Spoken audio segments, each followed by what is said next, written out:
جب انصاری صحابہ یہ سنے تو ان کا ایمانی جذبہ اندر سے ان کو تڑپایا، اٹھایا اور کہا کہ عبداللہ بن ابی اپنی زبان پر لگام دے، کون سے جملے کس کے لیے کہہ رہا ہے؟ تو ذلیل ہے، تو رسوا ہے، تو کمتر ہے، تو سب سے گرا ہوا تو ہے، اور تو جس کے بارے میں کہہ رہا ہے وہ رحمت ہے، وہ معزز ہے، وہ مقدس ہے، وہ بلند مقام اور مرتبے والا ہے۔ اب اس کی اطلاع حضور کو پہنچا دی گئی۔ حضور کا چہرہ متغیر ہو گیا، حضور غصے میں آئے۔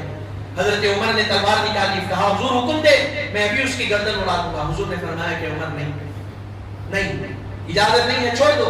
اگر تم ایسا کرو گے تو لوگ یہ کہیں گے کہ محمد اپنے ساتھیوں کو قتل کر رہے، لوگ تو نہیں جانتے وہ منافق ہیں۔ کہا کہ چھوڑ دو۔ پہلے ہاتھ چھوڑ دیے، وہ تیزی کے ساتھ قافلہ جہاں گیا تھا مدینے کی طرف واپس آیا۔ مدینے میں سب داخل ہو گئے اور مدینے کی طرف حضور اتنی تیزی سے رفتار سے آئے اور قافلہ آیا کہ کہیں نہیں رکے۔ صحابہ پوچھے کہ حضور کیوں نہیں رکے؟ تو حضور صحابہ کو بتا دیے کہ یہ واقعہ ہوا۔ تو اس میں عبداللہ بن ابی کا بیٹا تھا، عبداللہ، یہ صحابی تھے۔ یہ جب ان کو اطلاع ملی تو سب مدینے میں داخل ہو گئے۔ یہ مدینے کا جو حدود ہے وہاں ٹھہر گئے تلوار نکال کر، اور جیسے عبداللہ بن ابی آیا کہا کہ تم مدینے میں داخل نہیں ہو سکتے۔ بیٹا باپ کو کہہ رہا تم مدینے میں نہیں آ سکتے۔ غصہ آیا اس کو اور اپنے ساتھیوں کو بولا کہ مجھے میرا بیٹا روک رہا ہے مدینے میں آنے سے۔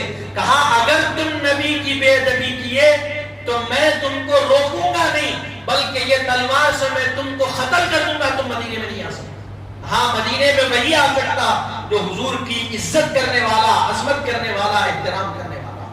حضرت رسول اللہ صلی اللہ علیہ وسلم کو اس کی اطلاع ملی۔